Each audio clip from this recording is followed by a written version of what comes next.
Welcome to Trivia Clips, where rock legends collide and history gets loud. Today we dive into a battle straight from the heart of Seattle, Nirvana versus Pearl Jam. One burned out in tragedy, the other built a legacy that still echoes today. But who truly spoke for a generation? Let's break it down with 15 explosive facts that'll help you decide. Here comes part 1. And trust us, you'll want to stick around for part 2. Let's get started. 1. Did Nirvana really kill hair metal with just one song? Absolutely. When Smells Like Teen Spirit dropped in 1991, the music world changed overnight. Gone were the flashy solos and glam. It was all about raw sound and honest emotion. Radio stations replaced glam rock with grunge in just weeks. MTV went full Seattle mode. Nirvana didn't ask for the spotlight. They ripped it from everyone else. That song wasn't a hit. It was a revolution, and Cobain became the reluctant voice of a generation. 2. Was Pearl Jam really the anti-Nirvana of grunge? In a way, yes. While Nirvana was chaotic and unpredictable, Pearl Jam was steady and grounded. Eddie Vedder brought depth and introspection instead of self-destruction. They refused to play the fame game, often fighting with labels and avoiding music videos. Pearl Jam stood for integrity, activism, and connection. They weren't trying to be cool, they were being real. And fans respected that. Their rebellion came through resistance, not rage. Brain 3. Was Cobain's songwriting really that influential? Totally. Cobain had a gift for turning pain into poetry, blending simplicity with brutal honesty. Songs like Lithium and Something in the Way felt like diary pages screamed into a mic. His lyrics weren't polished, they were raw and imperfect, just like the world he saw. He made sadness sound loud and silence sound powerful. Even today, his words hit like emotional bombs. Cobain didn't just write songs, he wrote truths, and people listened. 4. How did Pearl Jam fight back against the system? One word: Ticketmaster. Pearl Jam openly boycotted the ticket giant in the 90s. They claimed fans were being overcharged and fought to create an alternative tour system. It almost destroyed their career, but they didn't care. They believed music should be for the people, not corporations. It was a bold, risky move that made headlines. Pearl Jam didn't just sing about rebellion, they lived it, and that built deep fan loyalty. 5. Was Kurt Cobain's death really the end of Nirvana?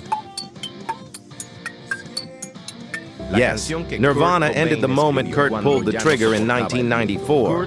There was no replacing him, no moving forward as a band. His death symbolized the loss of innocence in 90s rock. It shook fans to the core and changed music history. It turned Nirvana from a band into a legacy. Cobain didn't want to be a star, but became an eternal icon. His silence still echoes louder than most albums. 6. Is Pearl Jam the longest-lasting grunge band? Yes.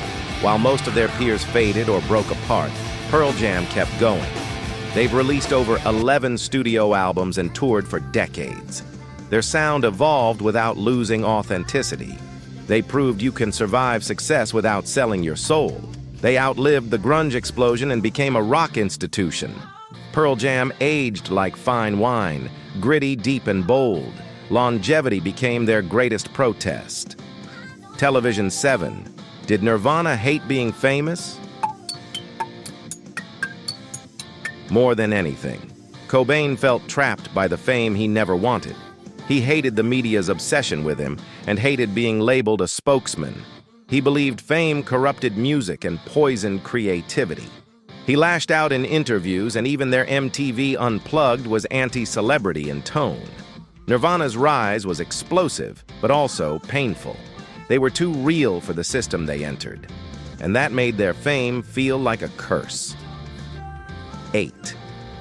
Did Pearl Jam redefine what a band could be? Yes. They refused to play by industry rules and let their music do the talking. They avoided overexposure and focused on their fans, not their image.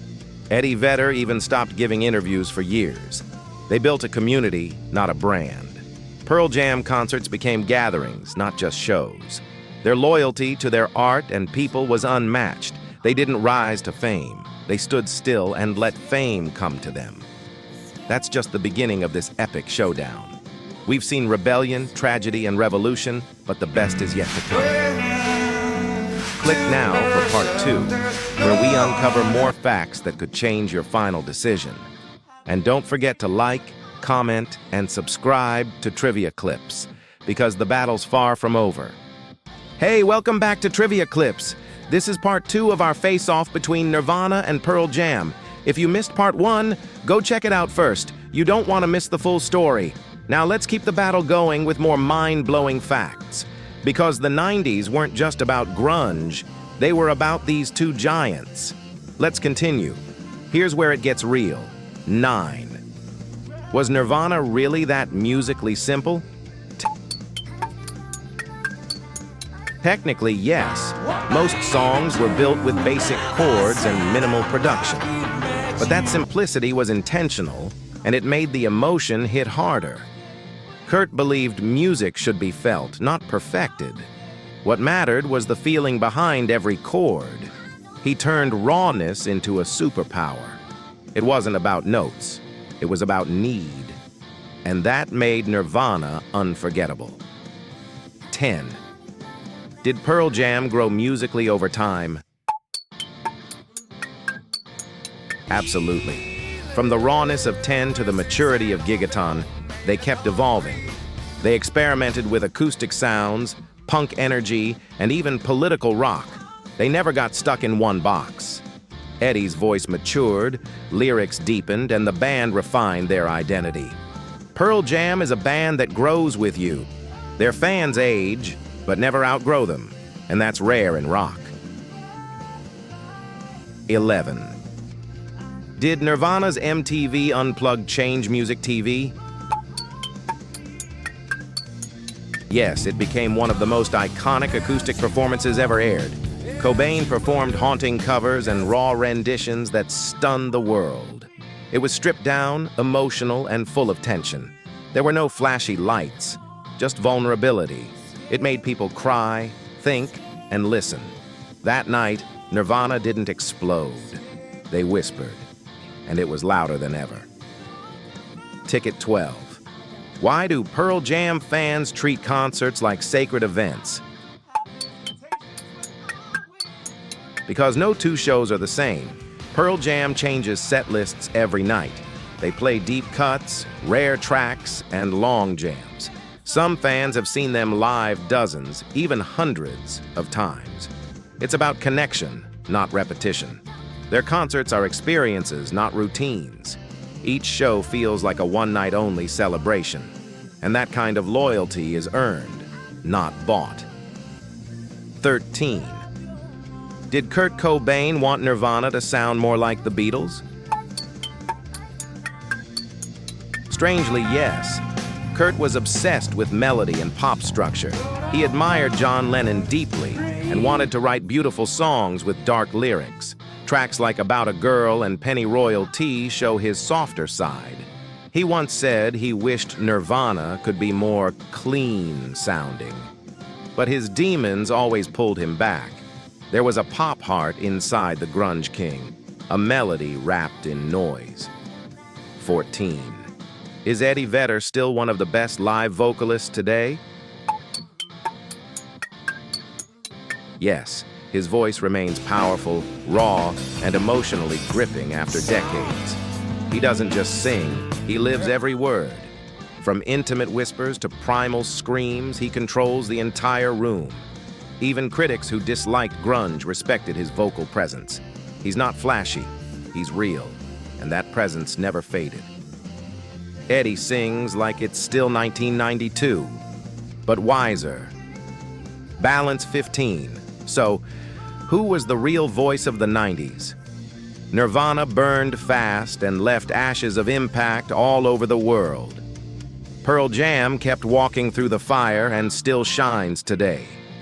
One spoke through pain, the other through purpose. One became a tragic legend, the other became a living legacy. But both gave us songs we still feel in our bones.